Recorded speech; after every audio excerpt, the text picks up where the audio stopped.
संधि को ही संध्या भी कहते हैं। संधि काल में और संध्या काल में जो कुछ भी सत्कर्म किया जाता है, भजन पूजन किया जाता है, दान पुण्य किया जाता है, परमार्थ परोपकार किया जाता है, भगवान का नाम जप इत्यादि इत्यादि किया जाता है, संधि काल में किया हुआ अक्षय और अनंत फल देने वाला होता है। इसलिए हमारे ऋषि मुनि त्रिकाल संध्या करते थे, संध्या करते थे। संध्या माने संधि काल, रात्रि जा रही है, दिन आने वाला है, वो बीच का जो समय उसको संध्या कहते हैं। दोपहर जाने वाली है, शाम की शुरुआत होने वाली है। ये दोपहर और जो दोपहर के बाद दिन उतरने लगता है, ये जो समय ये भी संधि काल है। दिन सूर्य अस्त होने वाला है, रात्रि का अंधेरा प्रवेश करने वाला है, ये भी संधि काल है। हमारे ऋषि मुनि त्रिकाल संध्या करते थे, माने इन समयों को साधते थे। इन समयों में साधते माने इनकी साधना करते थे, उपासना करते थे, भक्ति करते थे, भगवत स्मरण करते थे, यज्ञ हवन करते थे, गायत्री जप करते थे। माने इन समयों में सुबह का समय देवताओं को प्रसन्न करता है। इसलिए कई घरों में शाम की आरती ना भी होती हो, पर सुबह की आरती तो होती ही है। अधिकांश तो सुबह शाम दोनों ही समय होती है, पर जिनमें कई कुछ ऐसे घर भी हैं जिनमें शाम को नहीं करते, सुबह ही कर लेते। ये देवताओं को प्रसन्न करने का समय है। जिन घरों में सुबह की संध्या होती रहती है, उन घरों में बीमारियां कम आती हैं।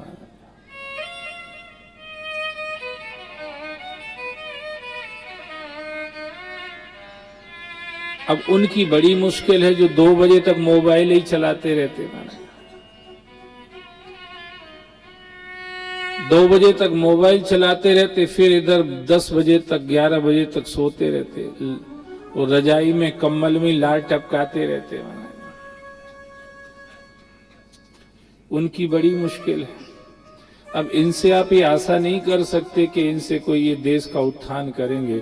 ये उठ ही नहीं पा रहे तो उत्थान कहां से कर लेंगे। Early to bed and early to rise makes a man healthy, wealthy and wise. अभी हमने बनाई नहीं, याद कर ली है कथा में सुनाने की, क्योंकि अच्छी बात है। इसलिए जल्दी सो जाओ, जल्दी उठ जाओ, फायदा क्या होगा? क्वेश्चन आ जाता है ना, क्यों करें इतनी मेहनत, क्या फायदा हो जाएगा इससे? कुछ मिल जाता है क्या इससे? बहुत कुछ मिल जाता है। आपका स्वास्थ्य हमेशा अच्छा रहेगा। सुबह उठेंगे, ऑक्सीजन लेवल नेचर का बढ़ा हुआ रहता है, उसमें आपको खुले आकाश में सांस लेने को मिल जाएगी।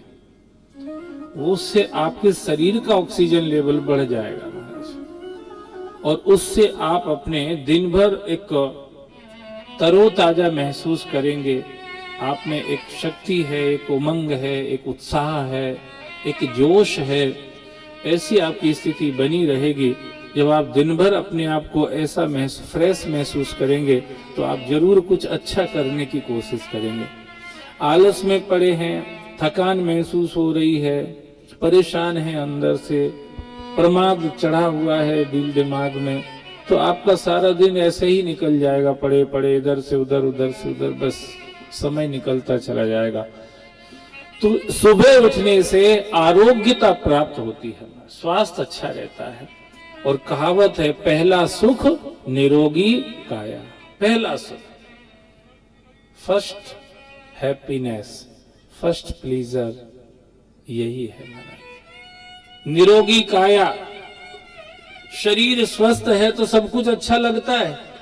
अब कहीं पेट में दर्द हो रहा है, कहीं पांव में दर्द हो रहा है, कहीं सिर में दर्द हो रहा है, और कहीं कोई से लड़ाई चले तो दिल में दर्द हो रहा है। तरह तरह के दर्द होते रहते। अब दर्द होता है तो कैसे क्या होगा, आपको कोई सुख मिलेगा क्या? पहला सुख निरोगी काया। आप स्वस्थ रहेंगे, आप अच्छे कार्य कर पाएंगे, महान बड़े कार्य, क्योंकि समय बहुत रहेगा आपके पास। आप सुबह जल्दी उठ जाएंगे, आपके पास पूरा दिन रहेगा। उठ ही रहे, जब आधा दिन निकल जाएगा तो फिर आप क्या कर पाएंगे बताइए? Makes a man healthy wealthy. Wealthy माने धनी बन जाता है आदमी, क्योंकि समय बहुत रहता है, कुछ कर पाता है वो, और करता है तो पाता है महाराज। कर और पा दोनों को मिला के ही कृपा बनती है, जिसको हम लोग कृपा कहते हैं। क्या कहते हैं? कृपा। अगर इसको अलग अलग करेंगे तो कृपा को संधि विच्छेद करेंगे तो क्या बन जाएगा? कर और पा, माने करो और पाओ। जैसा कर्म करेगा वैसा फल देगा भगवान, ये है गीता का। कर्म किए जब फल की इच्छा मत कर रे इंसान, जैसा कर्म करेगा वैसा फल देगा भगवान, ये है गीता का। मेरे मालिक की दुकान पे सब लोगों का खाता, जो भी जैसी करनी करता वह वैसा ही फल पाता। मेरे मालिक की दुकान पे सब लोगों का खाता। कर और पा, इसको कृपा कहते हैं। समय होगा आप कुछ कर पाएंगे। शाम की संध्या जो करते हैं उन पर पितर प्रसन्न रहते हैं। पितर, और पितर जब प्रसन्न रहते हैं तो दो चीजें तो देते ही, कन्फर्म ही है, एक संतान और दूसरा सामान। अब ये दो चीजें मिल जाए तो मुझे लगता है मेजर चैप्टर निपट जाता है। भाई घर में संतान हो, बाल बच्चे हो और खूब सामान हो तो मेजर चैप्टर तो यही रहता है ना। अरे महाराज कुछ बताओ ना, हमारे छोरो नहीं हुई रो, छोरा नहीं हो रहा महाराज, कुछ बताओ ना, जादू टोना कुछ कर दो महाराज, हम बहुत परेशान है, मेहनत खूब करते पर फिर भी कमी बनी रहती, परेशान बने रहते हैं, कोई उपाय बताओ ना महाराज। और शाम की संध्या करेंगे तो पितर प्रसन्न रहेंगे, और जब पितर प्रसन्न होते हैं तो वो संतान देते हैं, सामान देते हैं, माने धन संपत्ति देते हैं, दौलत देते हैं, लक्ष्मी घर में आती है, हर काम में बरकत होती रहती है। कई लोग कहते महाराज हम मेहनत तो बहुत करते पर क्या करें, काम कारोबार बढ़ ही नहीं रहा है। आप शाम की संध्या प्रारंभ कर दीजिए, आज शाम की आरती पूजा शुरू कर दीजिए, आज आप शाम को कुछ नियम बना के माला करना शुरू कर दीजिए, 5, 11, 21, 51 जो भी बन जाए, कुछ करिए महाराज, तो पितर प्रसन्न हो जाएंगे, पितर तृप्त होंगे, और वो आपको वो देंगे जिसके लिए आप परेशान थे महाराज। भगवान ने बहुत लोगों को अपॉइंट कर रखा है आपके कल्याण के लिए, और वो बिल्कुल रेडी बैठे हैं देने के लिए, पर वो तो रेडी बैठे पर हम उनको रीड नहीं कर रहे हैं महाराज। अगर हम उनको थोड़ा रीड करेंगे, हम उनको थोड़ा वाच करेंगे, हम उनसे थोड़ा जुड़ने का प्रयास करेंगे, जो विधान, जो विधि विधान शास्त्रों में वर्णित है उसके अनुसार जब हम उनसे जुड़ने का प्रयास करेंगे और हमारा कनेक्शन उनसे होगा, तो जो उनके पास है वो हमको इजीली मिलेगा महाराज, इजीली मिलता है। आप करके देखेंगे तब आपके अनुभव में आएगी वो चीज।